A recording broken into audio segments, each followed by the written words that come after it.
حضرت عمر آدمی با غیرت بودند، البته غیرت داشتند.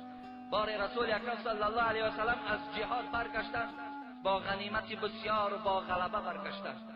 و ناگاه میگوید یک زن سیاه‌پوست در دستش یک دایره داشت، آمد پیش پیغمبر خدا را گرفت و گفت حبیب خدا، پیش از آن که تو جهاد رفتی من نظر کردم که رسول اکرم اگر صحت و سلامت برگردد، با غلبه برگردد، من در پیش او دست میزنم، دایره میزنم.